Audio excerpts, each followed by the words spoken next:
Hello, my friends. I am Fabio Frizzi, and we are listening to Without Your Head Radio. Welcome back to the station of decapitation without your head. I'm still Nasty Neal, and that's still Connar Frazier.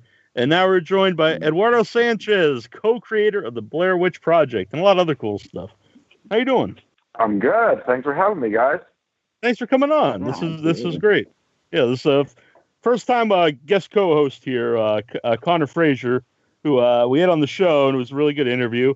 And he had mentioned he could tell it better that you're a big influence to him. Thanks, Connar.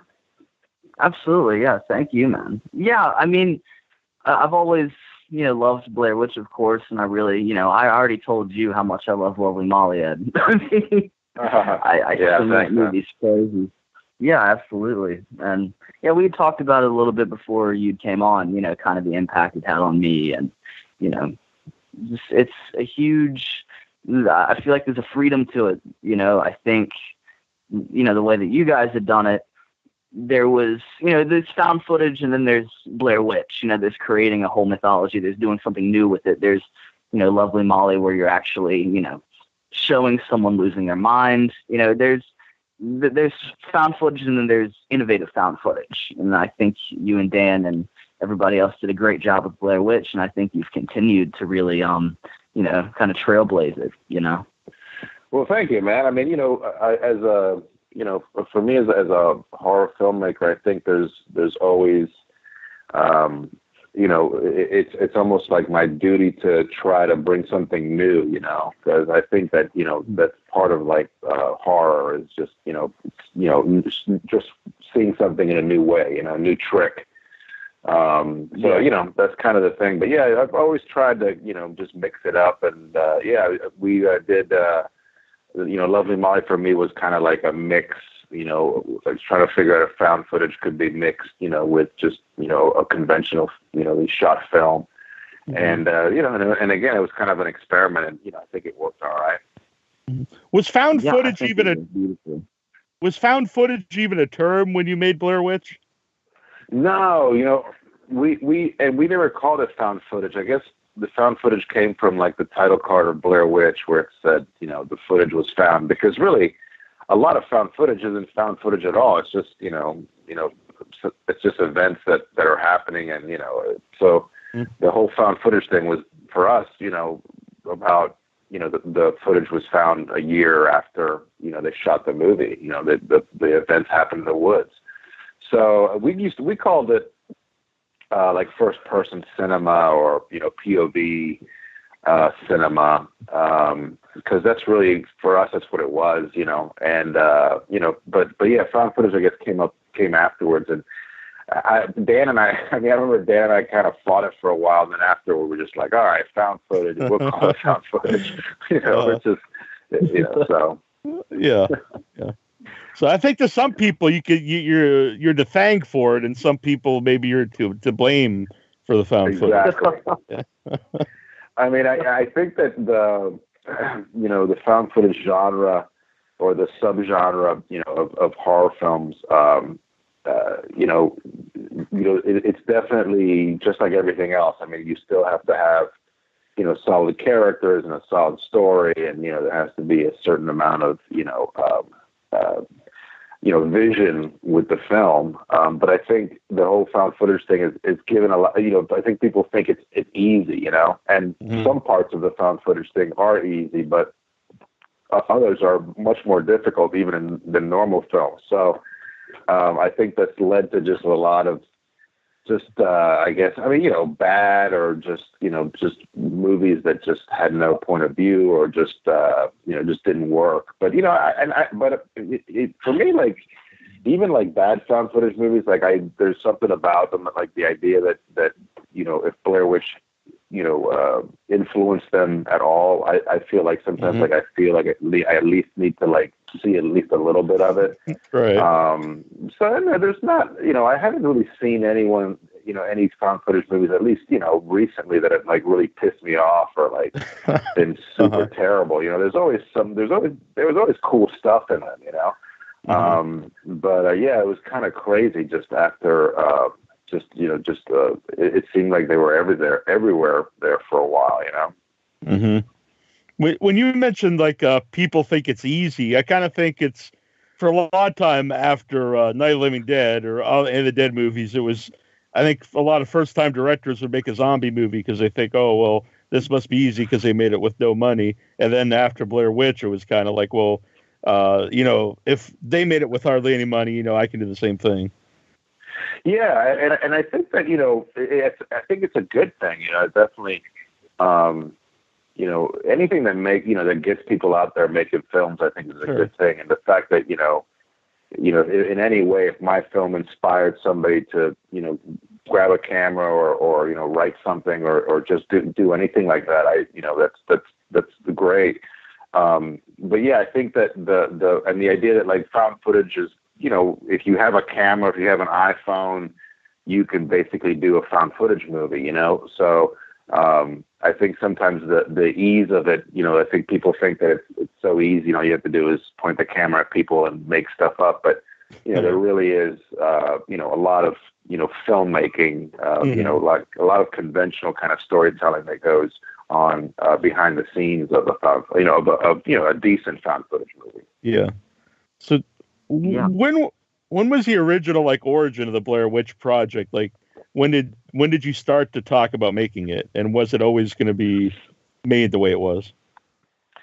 You know, it was early '90s, and Dan Myrick and I were students at UCF, University of Central Florida in Orlando, and there was, you know, it was like, you know, we were just commenting about how there hadn't been any really scary horror movies lately, and you know, we started talking about the things that scared us as a kid, you know, when we were kids, because we were about the same age. Dan's a little older than me, but we were, you know, we grew up watching pretty much the same stuff.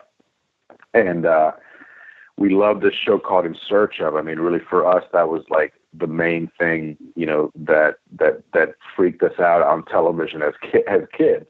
Mm-hmm. And then we also talked obviously about, you know, Legend of Bayou Creek, and you know, we even talked about like Search for Noah's Ark, like these kind of pseudo documentaries that came out in the 70s about you know, just, you know, basically documentaries. And then later on you found out that, you know, it was mostly all fake, you know, but they were played as completely real things. There was another one called Chariot of the Gods. Mm-hmm. I remember one called Search for Noah's Ark too, which was, you know, not a horror thing, but it was all just a fake documentary about finding Noah's Ark. Man, it was just weird. So we kind of took that model, and we were like, I wonder if you could do that, you know, back then it was in the 90s. I wonder if you can bring that to the 90s, and you know, so we came up with the basic, you know, bones of the story, the idea that, you know, that these filmmakers go to uncover some kind of legend or do some kind of investigative report, and then, you know, they end up disappearing. But we didn't know if it was going to be, you know, we had no idea what it was going to be, whether it was going to be a witch or, you know, a monster or, you know, whatever the hell. Mm-hmm. And then Dan and I went on to do other things, and then we caught up. We circled back around to Blair Witch about, you know, probably 5 or 6 years later. And then that's when we decided to, you know, go into production. But originally, it was going to be more of a straight up documentary. Like it was going to be, you know, the stuff that became the movie, you know, the found footage stuff was just going to be basically the found footage. And then there was going to be kind of a wraparound documentary about finding this found footage and about what happened to these filmmakers and about the legend of Blair Witch. And then, you know, in between, you know, in segments, you would see some of the footage, you know, of Heather, Mike, and Josh in the woods. And so that was the original idea, and that was kind of the original, the way that we planned to do it until we started editing, and we, you know, realized that the first part of the found footage stuff was a lot better without breaking it up, you know. It was better as like a continuous stream, you know, like a feature, just you know, its own story.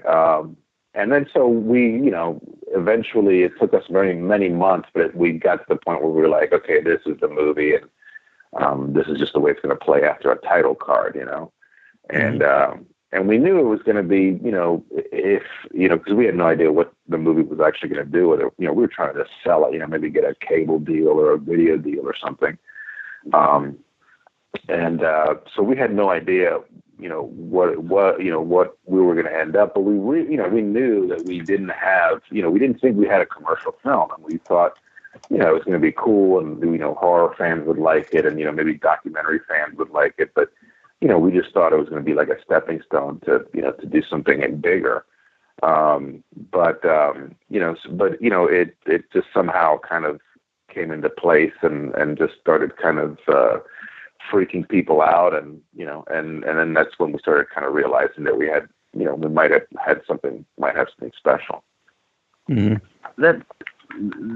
It's really funny that you brought up Chariots of the Gods, because that started to come back around, the ancient astronaut thing. And that was influential on me, because the Ancient Aliens came around 2009, and I really started to get into that. And I think that's, kind of like what you were saying, it kind of shapes your sensibilities a little bit, because it is like a drama, but it's also, it's got one foot in the door where it's reality and then kind of one foot where it's out. And it's kind of, the lines are blurred and there's an ambiguity to it.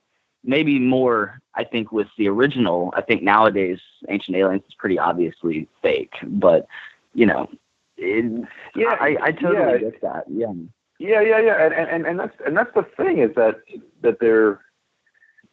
for us, as a kid, obviously, it's easier to kind of believe things, but even as an adult, like, there's, even to this day, like, if I'm, like, I don't watch, alien frickin' documentaries or any of those shows, or anything about Bigfoot or Loch Ness Monster. Like, I don't even, I don't watch any of that stuff, at night, or if I'm watching stuff by myself. Like, I don't like doing that. It still freaks me out, like, there's still something that kind of, just the idea of, like, that it's, that the way it's shown and the way it's set up and the music, and and so obviously some of them are, others, some are better than others, but I think the ones that are done really well, and not like super, going after like the super sensational stuff, but just the real subtle ones are really creepy, I think, Yeah, absolutely. And so, so yeah, it still works on me, man. Mm-hmm. Yeah. You mentioned there about you didn't know what you do with the movie, like if you get on cable or get a video release. How did you end up getting it released in theaters? We, like it is now. Sundance was kind of like the shining, beacon, on the hill to try to, as a filmmaker, you try to reach, try to get into Sundance. That was kind of, all these filmmakers that we really admired had come out of that festival, and with these little films, so, that was kind of just, it was 90s. So it was basically, independent filmmaking. If you have a hot film, you got to try to get into Sundance, so we made the deadline, and, they called us like, right before Thanksgiving, and they told us, hey, you guys are in, and this and that, and we were like just crazy with excitement. I mean, it was like one of those nights where just like, all the work that you've been doing and all the sacrifices, and and by that time we had, we were really broke, man. Like they were like cutting off our electricity and our utilities, and it was a mess, man. So just the idea of like us getting into Sundance was like this validation of like, yeah, at least somebody, likes, somebody digs the film, Mm-hmm. And then, once we got into Sundance, we had a plan. We already had a website that was, had been going for about, 8 or 9 months, and we had pretty good following. Even back then, it was like late '98. We had a pretty good following on the web, especially for that time, because there was, not many people were on the web back then, Yeah. and we showed the, so we had a lot of momentum, kind of like we were one of the buzzy movies, going into the festival. And luckily we screened the first night, and the Artisan bought us like that night. They called us up at like 4 a.m. and we're like, we want to buy the movie and talk to you guys. And so, after our first night at Sundance, we had sold the movie. So it was just like, okay, now the rest of the time it's just party, or so we thought. There's a lot of press and, a lot of kind of like learning what, a real filmmaker, does at Sundance, I'm saying, like or somebody who's in demand, so it's a lot of work. I mean, we were having a ball, but it's still, you kind of catch a glimpses at some of these, really successful, movie stars or directors' lives, But so we, Artisan, did some tests, and we didn't know what they were going to do with it. We hoped that they were going to, release it in the theaters, but so they, we knew that they were going to do something. They had done Pi the year before, and they had done a really good job with it, and had made, some money, for that kind of movie, small movie, which we thought, our movie was, that small too, Mm-hmm. We were like, yeah, they did a good job, so maybe they can do some, some good stuff with Blair Witch. So, and then, they did some tests, and they figured out, they started marketing it, and they started getting, I guess, the buzz started growing, and then the whole idea was that it was always going to be a platform release. Like, they were going to start with an exclusive, like, one screen in New York, and then it was going to open like in 12 screens, and then it was going to open a little more, and then see how it went. That's kind of like the platform release. You just kind of, if there's demand, then you just keep building the the amount of screens you play in. So we got to the point where we were in. I'm not sure how many screens total we were, but I think we were like total like 1,500 screens, which for a movie like Blair Witch is kind of crazy. And we had great per screen averages, and it was just in a very exciting time, man. I mean, I never thought. You dream about it in your Sure. dreams, and you kind of like work up to it, but just to see a line of people like lined up outside of a theater to see your movie is like, the first time you see that is just like a religious experience, Yeah. and it's still, it's still very exciting, but so it's so it was, that's kind of how we ended up. And I've said this a million times, like Blair Witch just ended up at the perfect, distributor. Like, I think Artisan did a great job with it, and they were kind of like, it was like the perfect film, meeting the perfect distributor at the perfect time, and everything kind of aligned, and the thing blew up, man. Mm-hmm. You mentioned perfect timing there, and earlier about the internet. And do you think it was the perfect time for the internet because it wasn't before it was real big, but it was enough so it got people talking? Like, if it would have been now, do you think the internet in a way would have been too big, and so people really wouldn't have believed it was real because you could have looked up so many things and found out that there would have been almost too much information out? Yeah. No, it was the perfect timing. It was a perfect time because you're right. Like, the internet was like small enough where like you could find out some stuff, but there was a lot of like misinformation. And I know there's still a lot of misinformation, but Sure. At least now you can kind of like go to like an official, whether you're looking for something from the government or, you watch the Post, you can kind of get, some sort of official things now. You know what I mean?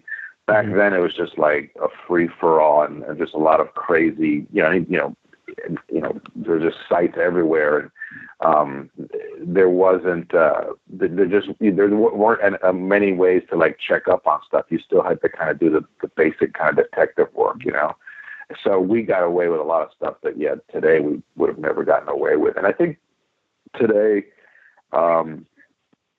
it would have been, like a completely different approach. I think it would have been something that, we would have designed probably for some kind of online experience or, it seemed like it would have been a different, I don't know like if it would have ended up in theaters, you know what I'm saying? Like if it had started out today with just the way, how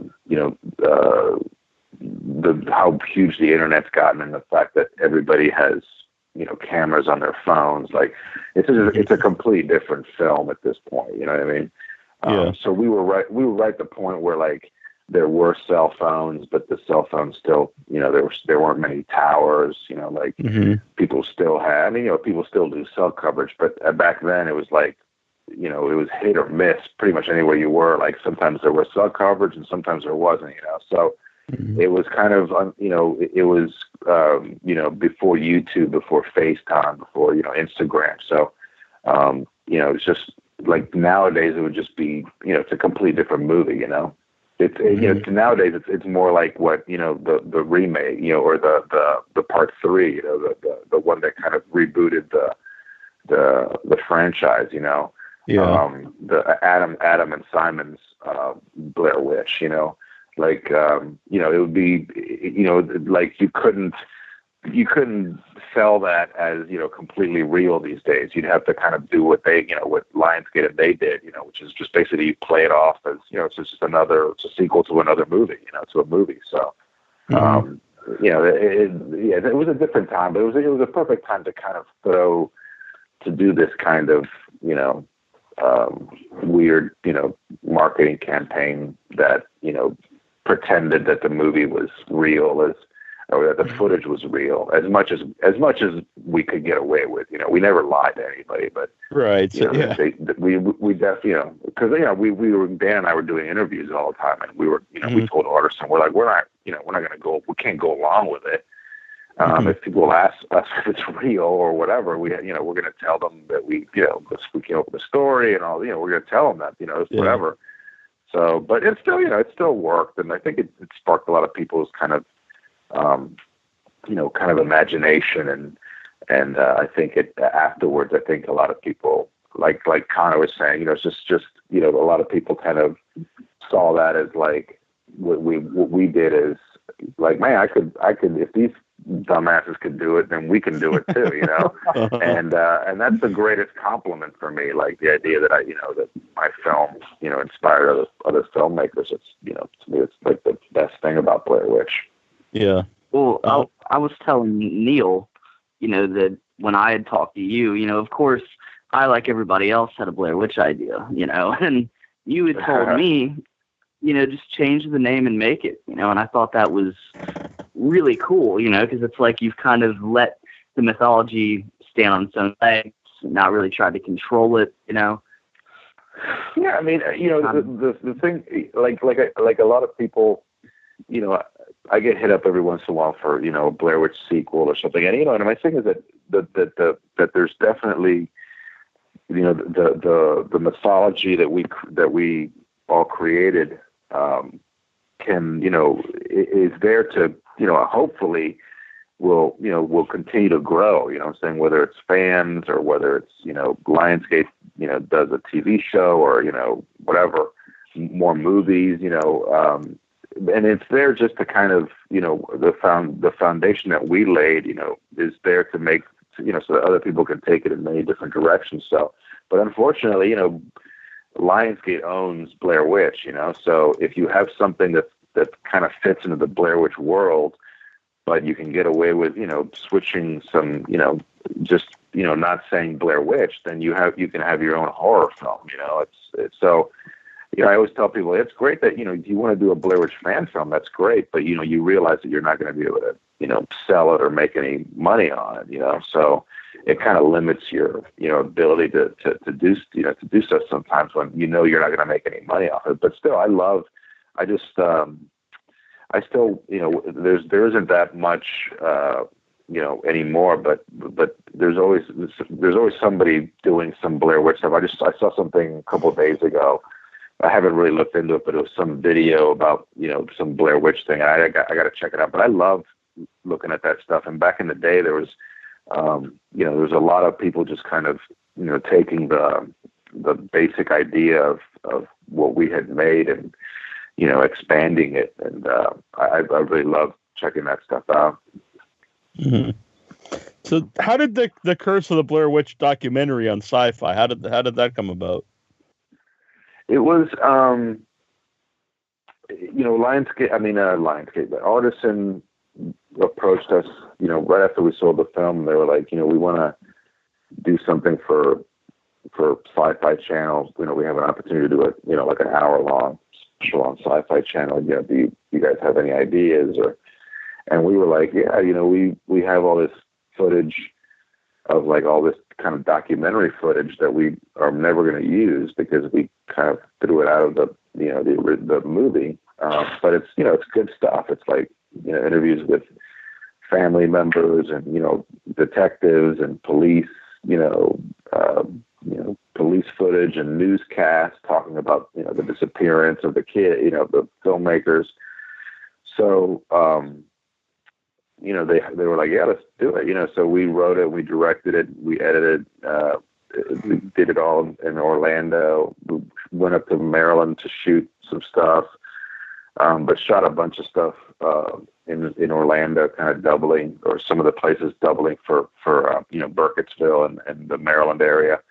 And we just it gave us something to do, and actually gave us money to live on, as we delivered the movie, because as like, anybody who's sold a film knows, like, you sell the movie, you don't get paid right away. You get paid when you deliver, certain elements of the movie. Mm-hmm. So, and it takes, many months sometimes to do that. So, while we were delivering the movie and trying to get paid, they were like, hey, you guys want to do this? And we were like, yeah, we'd love to do this. And so, yeah, we just, we had a lot of fun doing it. And we, like I said, we had already kind of, we probably had at least half the footage already, ready to go. We wrote it and started working on it. And it was just, and it just happened to be like the perfect little, preamble to our film. I think that really helped kind of push the idea that this was real. I think that was a huge thing, and it had huge numbers too. Like, it was, at the time, it was like the biggest, sci-fi special of all time or something up to that point, So, there was definitely interest, there was definitely this weird interest in kind of the story. And, so, that was when we started getting this, like major signs that we were onto something, big, you know what I mean? Mm-hmm. And I'm sure Connar understands, like, when you make a film, because we had plenty of failures before Blair Witch. So, you as a filmmaker, you always are optimistic about your movie, and you always want to, you're always, you want to believe that you're making a good film, a great film, maybe, you're not spending all this time and effort and money, right, and, on something that's crappy, Mm-hmm. So, but, you think that, and then you get to a point where you're like, oh, I didn't, get in any festivals and this, that, whatever. And, I didn't sell it. So you get, you just get to the point where you just, kind of, other people tell you that, oh, the film was good, but not good enough, whatever, and we had all been through that before, so, there was this level of like hope for Blair Witch, but at the same time, there was, we wanted to keep it real because we had all had our souls smashed many times, in the indie world, so, but yeah, that was the time when, look, selling to Artisan was, a dream come true. Just getting into Sundance was a dream come true. But none of us like knew what was going to happen. We thought that maybe the movie would make 10 or 15 or $20 million. Like, that was like a pipe dream, Mm-hmm. But and then so once it started making like actually competing with Julia Roberts movie and stuff like that, that's when it started getting serious, and we're like, holy crap, what's happening, Yeah, well, like tapping into that weird vibe, into that, that there's a vibe, you mind a certain, I guess aesthetic, people. There was a certain core niche of people who wanted to see it, and that's something that I'm dealing with now, with this movie I'm doing called The Babysitter. We're really tapping into a core, like a small but very strong, powerful group of people who really want to hear this story, and we're trying, we are, trying our hardest to, make sure our souls don't get smashed, and to make sure that we deliver the best movie we can, Yeah. Well, yeah, and look, man, yeah, and at the end of the day, man, and this took me a while to to learn, and I still struggle with it, because you want everybody to love your stuff, But at the end of the day, as long as you can tell yourself that you didn't phone it in, that you did your best, that you put your, you put as much effort and as much energy into it as you could. There's nothing to be ashamed of. You know what I mean? You to me, it's like you succeeded. Yeah. Like for me, anybody who can actually, get to a point where they make a feature film and they actually finish it and deliver it or even just show it and it's all done, the amount of work that takes, I don't think until you have gone through it, especially on the indie side where you're doing, so many jobs, by yourself or, a group of people is basically doing everything. There's just so much work involved. And, so for me, just the fact that you're, of finishing films and you're trying to get them out there, to me, it's you've already succeeded, you know what I mean? So as long as you can be true to yourself and not, and not feel like, maybe I should have tried a little harder there because I really wasn't taking it seriously enough, I think to me, it's so you gotta, you're not going to win them all, Yeah, definitely. Well, we know that, the film isn't even done yet. We already know that we're not going to win them all. Neal knows. We talked about it. It's still a very difficult and very competitive business, Yeah, absolutely. Well, thank you so much, man. Yeah. When it started to blow up and people were believing it was real and everything, did any authorities ever come to you guys? I know you said you didn't want to lie about it, but I would assume people were calling the police and whatnot. I mean, I don't know. I think that I don't know about authorities. I don't remember any, but I remember that early on. And I'm not sure when this was. I mean, there definitely was before the movie was released. Mm-hmm. So maybe it was it was definitely some stuff that, I don't even know. I'm not sure what stage it was at. I guess we were editing, and maybe the website was up or whatever. But a detective, a private detective, tracked down Dan. I think it was Dan. I think at his house or, tracked down and hounded him about I haven't been able to find any information about these students that went to Montgomery College. There's no records for Heather Donahue going to Montgomery College and and all this stuff. And that so Dan was like, dude, it's not real, it's just a movie. Because, Dan didn't want to have, sure, a detective, mad at us or whatever. Right. And the guy was like, dude, I've been working on this for 2 days. And, I how it took me to get, had to get these records. And the guy had been working, to try to figure out this, he said he never heard, he looked at the newspapers, went to the library and looked up, see if there was anything in the news about it. And so it was, that was kind of, there was some of that. And then, the best thing is just the people, the stories that people have of them either going, being fooled and going to see it and thinking it was real. But also the idea that like they went through the experience and then they would get their friends or their mom or their relatives or whatever, or whoever that say, oh my God, this is a real movie about these people disappearing and it's in the, you got to come see it. And they would like kind of, get in on the joke, you know what I mean?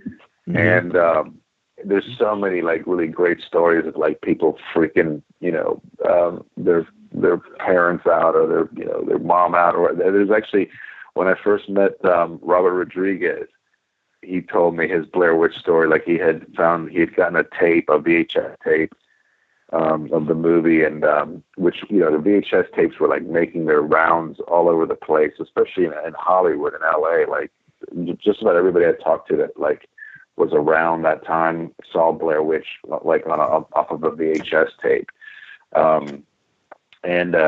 Robert said that he went and he saw, he watched it and he loved it, whatever, and he's like, oh my God, I'm gonna. So he scared the crap out of my sister. So he went to his sister and he's like, this tape. Oh, look at this tape. It's a real movie where people die, and they don't know what he set it up like I could imagine like only Robert Rodriguez could set up Blair Witch, and then he watched the movie with her, and and I think he says she's still kind of mad at him to this day about that, like. So it was definitely, something that we as filmmakers like really appreciated, that people were like, not only like diving into into the mythology and like, wanting to like experience the world, but also like we're bringing other people into it. That's like that's like the best form of marketing, obviously. Yeah. Well, actually, there is. Sorry. No, you go on. Okay. There is actually still, if you look around on the internet, it floats around a little bit, that you and Dan did make a snuff film and then Artisan remade it. That's the new one. Now that. Right. Yeah. I mean, there's a lot of theories out there, man. But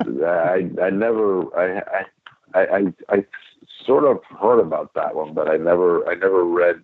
I've heard like rumors of it. I've never been able to track it down, but I think that there's, it was just something that like just captured people's imaginations, and it was just, like me as, as like, the one of the guys that like was part of it. Like part of me was, always thinks like I wonder how I would have felt about Blair Witch, had I not made it, Yeah. I think I would have loved it, I think I would have, or at least I would have understood it, you know what I mean? But yeah, it's just one of those things that happened, and we knew it too, man. We knew we were like catching, that there was, especially once the movie started blowing up, and we were going to all these parties and being interviewed by all these people that we when I like I met Roger Ebert, what I mean, like all these people that we had that I had grown up kind of watching.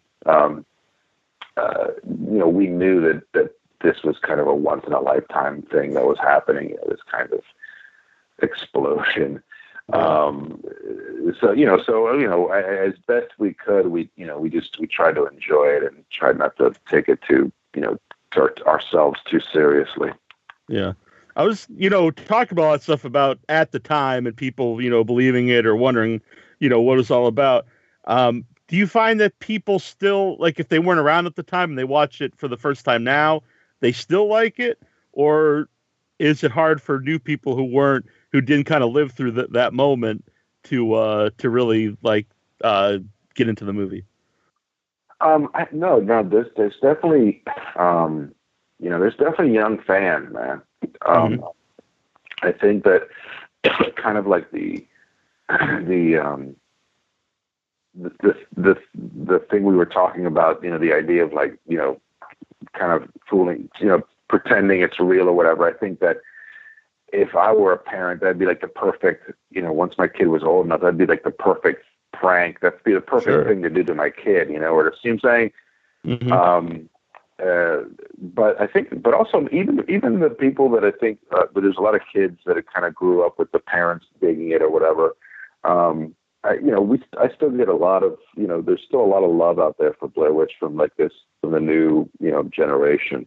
I think it's definitely one of these movies that like you have to really go in, whether it's now or when it was originally released. You really definitely have to go in with like a certain mindset. You know what I mean? Like it's not, Friday the 13th. It's not gonna, it's not a slasher movie. It's not a movie that, has like beautiful shots or, I'm saying, it has crappy audio and has no music and, the sound, sometimes you can't hear what they're saying. And, it's very much like a home video. And I think if you go, into the experience, open-minded, and I always tell people, like, just watch it on not a big screen because you're going to get motion sickness, but watch it on a normal screen and turn off all the lights and, watch it as late as night as possible. Just, sit down and watch it and see. That's like the best way to watch the movie. I mean, that's the way we originally intended the movie to be watched, and, see, that's why I was telling people, that's how you got to give it a chance, because it is one of these movies that you can't be really distracted. Sure. You really do have to give it a lot of it, and you have to get into it for, and I know most movies are like that. I mean, obviously, movies are better when you can give more, if you're undivided attention to them, but there's some movies that play well, like in the background, or they're like, they're spectacles. So you go and there's so much eye candy that, you don't, there's things on screen happening that are keeping your attention. But Blair Witch is very much like a very minimalist film. So if you're going in, expecting fireworks, you're going to be, disappointed. Mm-hmm. And I'd mentioned earlier, before you came on with Connar, I think for people who have a really good imagination, really helps for the movie, because then you can fill in all the things that you don't actually see with, your imagination, which makes it much more scary. Yeah. I mean, and I think that's, it was designed that way, because, first of all, because they had no money, but also because we knew that, it's just, it's like the, why, things that are written, like Stephen King books, even though there's some, pretty great Stephen King movies, like the books are different, are mostly, most of the time always better and always creepier, always scarier, because, it's just, he says these words in a way that trigger these images in your mind that, that just scare the crap out of you. So, and that's the challenge really for filmmakers, is just, especially, horror filmmakers, is the idea that, like, there is a certain, the whole fear of the unknown is what drives most, horror. And, if you have to constantly hide it, it's just difficult to do that. I mean, it's a lot more difficult to show that than to write it. You know what I mean? I think, even though I think, obviously Stephen King is a genius, and, there's nobody compares to him. That I think creeping people out the way he does,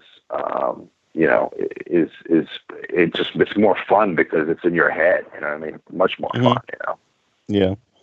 Which this the off topic, but what you were saying there, I always thought that's why some people had a problem with the miniseries ending of it, because you just kind of see a big spider. But when you're reading it, it's the embodiment of fear, so it's kind of whatever you think it is, which is going to be scarier than anything you can film. Yeah, absolutely, and especially in those times when it's just pre-CG. You know what I mean? Like it's a big challenge. You know what I mean? So and that's a perfect example. Mm-hmm. Now, Connar is the one who recommended Lovely Molly to me. So I had not seen it before, and I watched it before the interview, and I really liked it. And one thing that stood out to me about it was like the demon aspect, and it was almost like someone battling their demons, but in Lovely Molly it was like literal demons. And did addiction, was that anything important to you when you were writing it? Yeah, I mean, it definitely. I mean, I've never experienced that kind of like addiction, and luckily in my life, but directly in my life. But yeah, like for me, Molly was about like the initial idea was, which is actually Jamie Nash's idea, the guy that I wrote that I write a lot of stuff with. It was basically, what happens if if somebody videotapes themselves going through a possession, and maybe an exorcism and stuff like that. So that was kind of the movie, and really we were gonna, the early versions of it were gonna take it all. We were gonna have these. We had these characters that were going to come in as exorcists, and we're going to do, like a super low budget exorcism. You know what I mean? But when I started writing the script, and I wrote most of the script by myself, it's the only script where I've written more than Jamie, because it just kind of obsessed. I was just kind of obsessed with it, and so I reached the end of the movie, and it was, the exorcist hadn't come yet. But I was fine where it was. But I forget your original question. But what was your original question? About addiction and kind of. Demons. I'm sorry. So to me, Molly was about what would you do? It became like, what would you do? If you were going through these weird things that could be. Definitely signs of addiction and signs of some kind of mental problems, some kind of disorder, but also play into the whole idea of like possession, and play into the whole idea of like just creepy crazy shit, creepy somebody doing unexplained stuff, and I really wanted it to be to have this. Constantly kind of the movie constantly fighting itself. Like, no, it's not possession. Oh, it is possession. No, it's this. It's but at the same time, I wanted to keep it kind of building. But yeah, for me, it was more about like the fine line between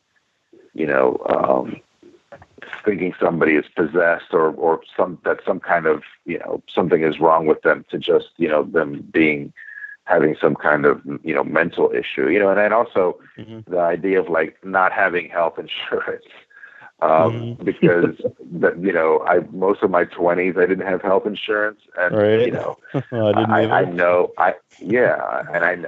that freaking that worry and that freaking the idea of like, oh my God, hopefully nothing bad happens, and the idea of like, what if what happens if your wife, that happens to your wife and she starts acting this way and that, and you don't have the money to go to a doctor, and you don't want to like institutionalize her, you know what I mean? So what do you, and you don't have, there's not enough friends to help. There's nobody, so that, there was a bunch of different things that were kind of, that I wanted to kind of explore with Molly. And luckily I found Gretchen Lodge and the rest of the actors also, but, Gretchen especially, because, I wrote this like really, fucked up. There's no other way to say it. I wrote this really fucked up journey, through hell for this actress, and she was totally fearless, and I tried to scare her off as much as I could, man, before we shot it. I was like, you're sure about this, right? And once I let her read the script, and I'm like, you still want to do it? And she was like, of course. And so it was, so luckily we, Gretchen and I found each other, and she was, cool enough to be in my movie, and I also edited that movie. So it was like, writing and directing and editing. It's just like this really kind of incestuous thing started happening, and it took me a long time to like dive in, to be able to like face the footage, You know what I mean? Like it was really, and I was going through some problems of my own during that time. I mean, nothing like serious, but definitely some depression and a lot of anxiety and stress. I channeled it all into the movie, but it was a really difficult kind of movie to get through, you know, because it was like, you know, I put so much of myself as a filmmaker into that movie. Like it was really something where like I really felt close to the material, and the material felt close to me, even though it was really dark. I just felt like there a really deep connection with it. And it took me a while to figure out the edit, and we had a couple of other pretty talented editors, you know, take first passes on it, and you know, it was just something that I kind of had to get in there and find on my own, you know. But it was at the end, you know, I'm you know, really proud of the movie, and it was one of these really dark journeys that, you know, I think I'll hopefully be able to go through again, you know, in my career, but I don't completely look forward to it, you know.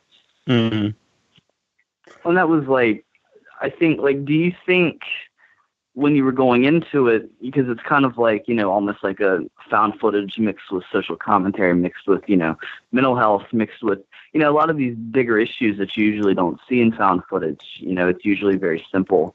Were you going into it with that kind of mindset of like, what can I do new with it? Or was it just something that just happened organically? Well, the thing that it definitely, because I forgot to, the beginning of the, you know, the whole idea was that, you know, Jamie's original idea is like this woman, you know, videotaped herself. So it was a found footage movie. And I hadn't done a found, you know, this is before I did the piece in VHS2. This is before it exists. So this is before I had done any other found footage other than Blair Witch. So I was being real careful with going back into it because, you know, I just felt that I had to go back into it for the right reasons, you know. So we started writing the script. Jamie started writing the script, and the found footage just kept getting in the way of like the story that I wanted to tell, you know. So eventually I started, you know, I told Jamie, I'm like, dude, I love what you're doing, but it's I have a different movie in my head. So let me go off and see what I can do. So I started writing it.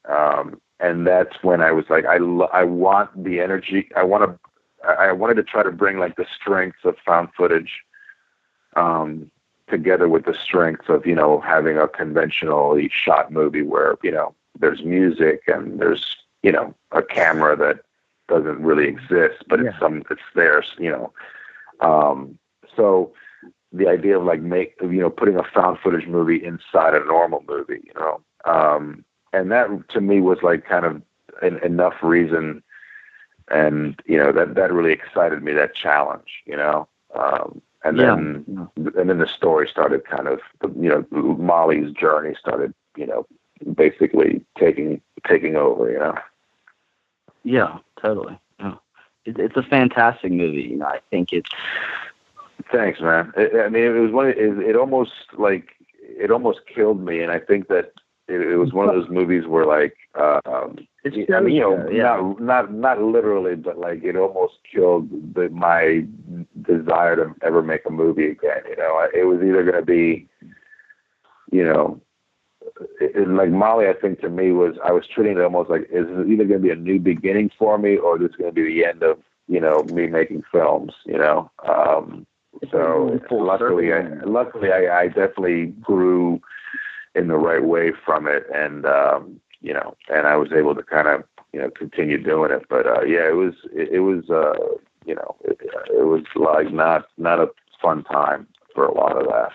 Mm. But it's almost like full circle, maybe, like where you know, the same kind of the blood, sweat, and tears from Blair Witch, and now with Lovely Molly, just with a different, you know, atmosphere.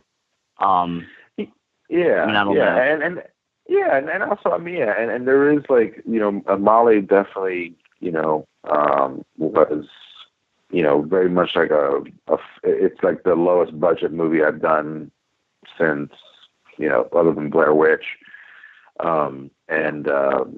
It really was a family, and I was able to actually shoot it, about 45 minutes from my house. So I was able to go home at night, which is a, incredible luxury as a filmmaker. Yeah. So yeah, and it was, so it was a different kind of, it was just,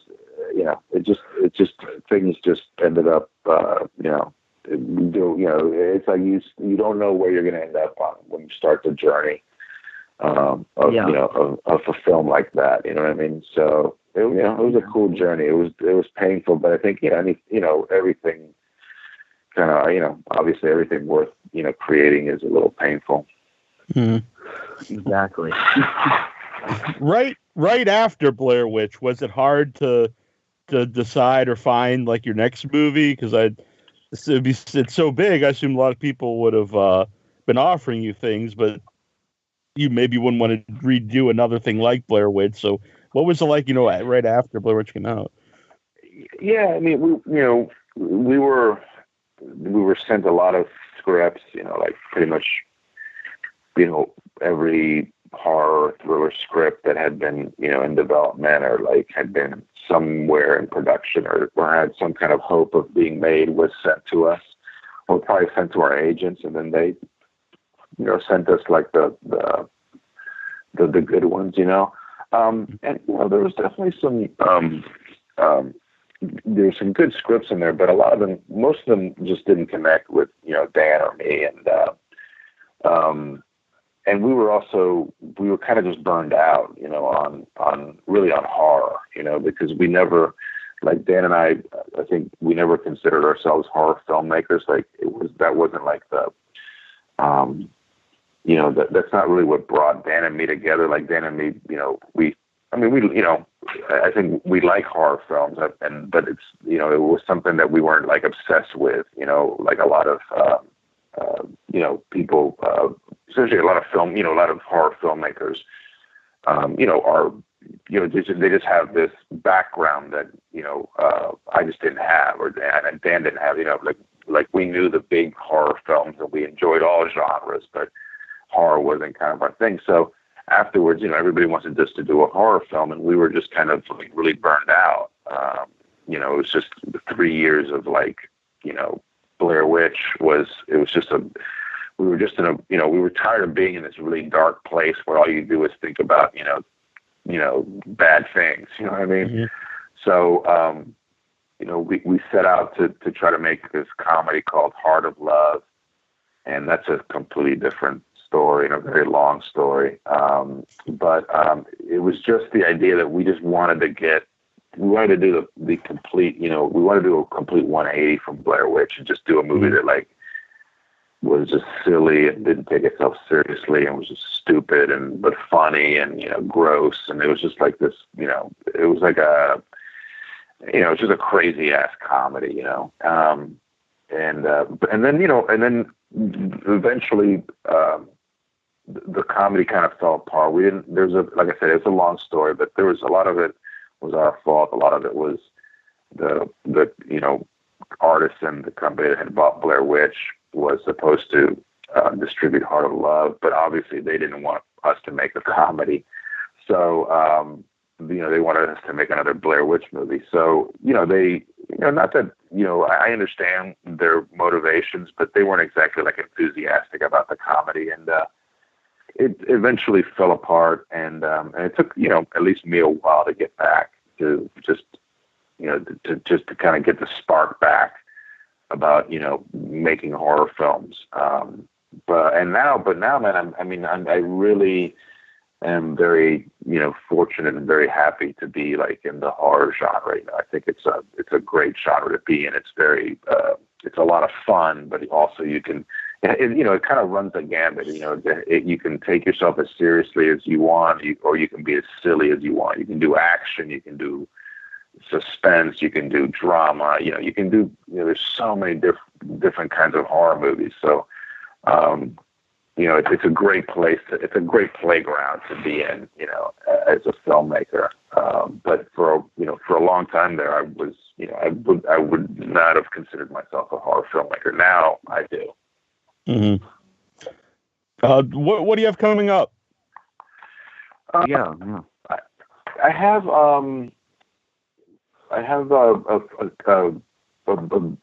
or 4 features that we've been developing. We're with different people in different stages of development. There's a few of them we're trying to get money for, and there's a couple of other bigger kind of things that might be happening on the feature side. But really, right now we're concentrating on television. I'm directing as much television as I can. So I have I'm going to go direct another episode of Supernatural at the end of the year, which I love doing, and some new show that I'm new to, and then just continuing to do the television thing, and then ultimately what we'd love to do is to have our own TV show. So we're developing TV show ideas, and every 2 or 3 months we go pitch. So that's kind of what we're doing right now. The big thing for us is trying, to have our own television show that we can, where we can kind of concentrate and kind of really dive into, a group of characters and a story for for longer than, a feature, for 6 episodes or 10 episodes. Like that really is the thing that we're trying to accomplish right now. And we got really close. We had a show at Stars that was close to happening, and then just some things that were completely out of our control kind of derailed it. But it's just like right now, television is just it seems like to be a much more diverse and kind of open, sure. Areas for filmmakers like me to mess with. I think that's why a lot of people are getting into television. It's just there's just a lot of good a lot of really great television going on right now, man. I think it's a golden age. Yeah, it's a golden age of television. I think ever since kind of like Sopranos and The Wire, and since then was just some of the best TV that I've seen. Yeah, I still love going to the movies, and I still want to keep making films, but like right now the television, it's just a lot more lucrative, and just a lot more opportunities. Mm-hmm. So that's something that I guess never ends for you. I guess is the money issue. Is that something that you've kind of learned to accept? I mean, for me, there's a weird freedom to having to fight for everything. I don't know how it feels for you, almost 20 years on from Blair Witch, Yeah, I mean, look, there's always something to fight for, man, whether it's just, your next job, I'm still kind of making the transition from features to television, and I'm doing pretty well. Like this year's been my busiest year. Yeah. But it's definitely, it's definitely a journey, and it's definitely, getting on the phone with people and pitching yourself and selling yourself, and then showing up for the job and doing the job, so there's still plenty of scrappiness left in even in directing bigger television shows. It's just that the money's better, and my thing right now is just trying to get my kids through. I have 3 kids, and they're the first one's about to go into college in about 2 years, and so I'm just trying to get my kids through college, and then so that's a big thing for me. But yeah, I mean, my thing is that there's still plenty of things, especially on the feature side, where you still have to kind of scrape things together. And I understand what you're saying, man. I really do kind of like it too. There is something to be said about not having limited resources. A lot of creativity comes from that. Mm-hmm. I was going to bring this up, but since you actually kind of touched on about, wanting your kids to go to school and everything, when I asked for questions, a lot of people were asking just like questions about, like, I'll ask him about how much money he made, and even someone I think just recently posted about ask him how the residuals are doing. Do you come into like a lot of people who just assume you made just like mountains of money because you made the Blair Witch? Yeah, and I mean, we definitely made a ridiculous amount of money, from Blair Witch. We did make, I mean, I wouldn't say ridiculous. We made a good amount of money.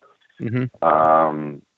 But it's you're part of a team. You know what I mean? So it's not like Dan and I pocketed, all the grosses of, a lot of people are like, oh, the movie made $240 million. You're right, assuming you're going to make, so each of you have 120 million. Right? I mean, so we made a lot of money from Blair Witch. Right. And, but still, it's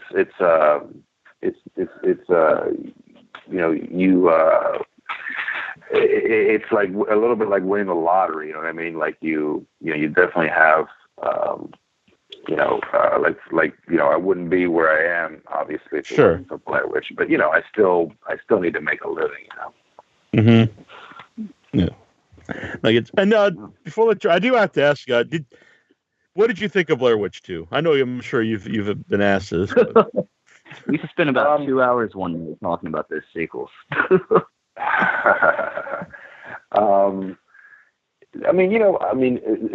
Book of Shadows was like such a weird time because, we never imagined that, first of all, we were going to have a movie in the theaters, and we never, imagined that we were going to have a movie that, like, that where a sequel was in order, Mm-hmm.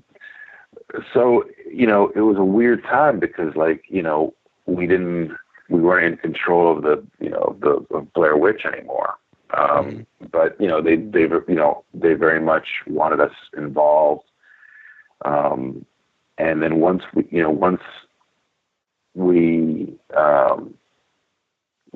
told them that we didn't want to direct, another Blair Witch movie, and at least for now, mm-hmm. They went out and they found Joe, and I think that they did their best. And I think that it was just, I think the whole situation was, they had this ticking time clock. They had this clock, basically an alarm. Basically, was the bomb was going to go off. On the because they had set a release date before they even started production. So they knew that this bomb, no matter what happens, this movie has to be released on this date.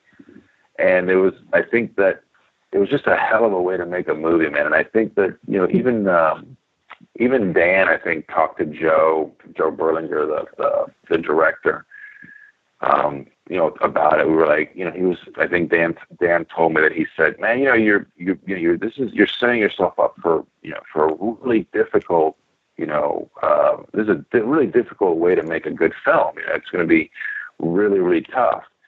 But, I think they felt they had to do it. So, so the thing about Blair Witch 2 is that I don't think I think they really didn't make a terrible movie. I think it's a good film. I actually do like a lot of the elements in the film. I think it's a really interesting film.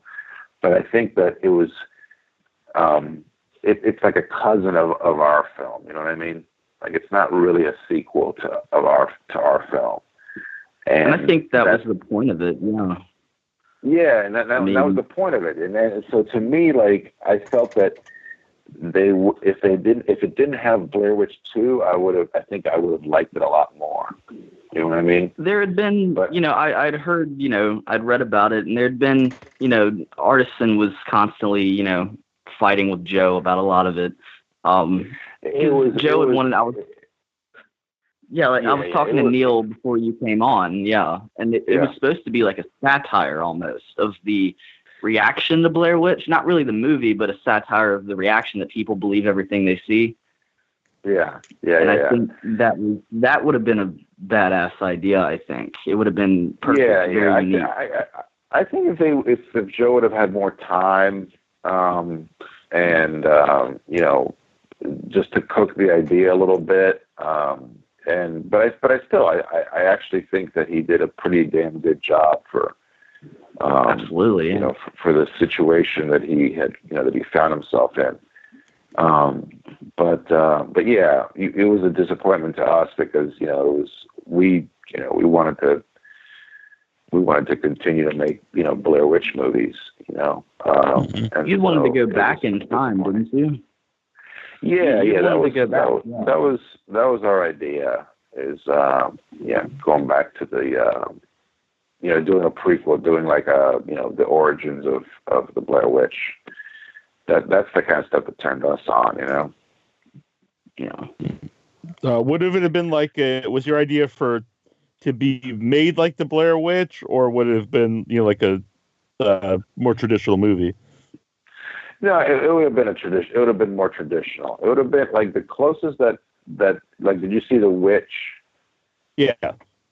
Yeah, like that, but obviously different. But sure, that's as close as I've seen to something like what we had in our minds, for a Blair Witch prequel, So yeah, it was kind of a missed opportunity. Mm-hmm. And the third one, just Blair Witch, it seemed like at the end there's a little bit of like a UFO, like alien kind of references. Did you pick up on that, and did you have any thoughts on that movie? I liked Blair Witch a lot more than I liked Book of Shadows. Mm-hmm. At least in the it made more sense in the Blair Witch universe, and and we knew Adam and Simon, and we were executive producers, so we read the script, and we added little notes, little bitty notes, because we mostly just left them alone to try for them sure. to deal with it. We didn't want them to have the pressure of the guys trying to remake their old movie or whatever. But I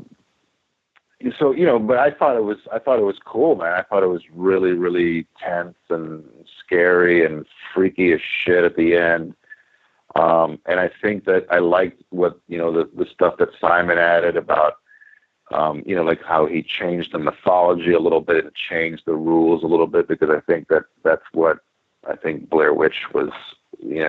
For at least Dan and I, the original intention was that there are no rules. I mean, obviously, there are bigger rules that maybe we don't understand, but at least, we didn't want to like lock anything down. Mm-hmm. We wanted to keep it kind of, fluid and changing. And then the UFO stuff at the end, I think that, and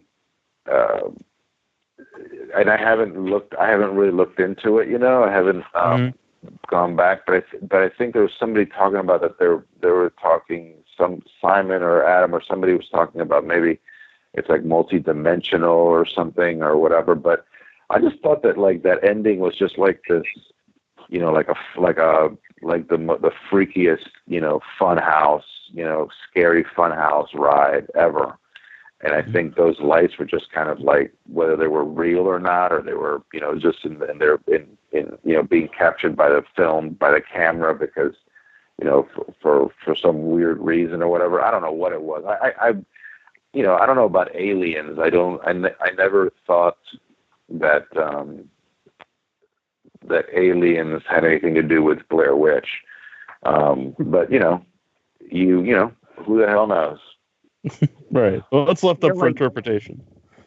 Yeah, like exactly. When I saw it in theaters, I hated it, And then I bought it on DVD, and I listened to the audio commentary. And Simon and Adam were going into that audio commentary like the first weekend where it just bombed, and they were in the perfect headspace.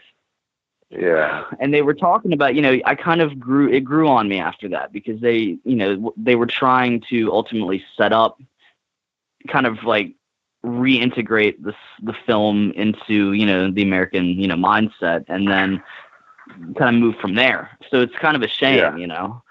I mean, I don't know if you know anything, like if they're going to do any more, you know, or if they're kind of just going to give it a break again. I mean, but they really had something good going. Yeah, I haven't heard anything, but I'm pretty sure they're giving it a break, I think, now, and then we'll see what happens. I mean, you know, who knows? I mean, it's still a really popular brand, you know, at least it has, you know, a lot of, like, very high name recognition. So there's going to be more Blair Witch stuff. I can pretty much guarantee you that. Mm-hmm. I have a quick question, though, is kind of a lighthearted one before I let you go. Is do you have a favorite parody of the Blair Witch? Because there's so many. I mean, even just the name. I mean, because it's got to be the. You know, what was it? I said it's got to be the porno. Oh, the the porno.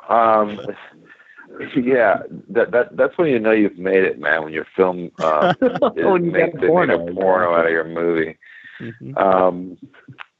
I think that my favorite parody for sure is the Scooby-Doo one.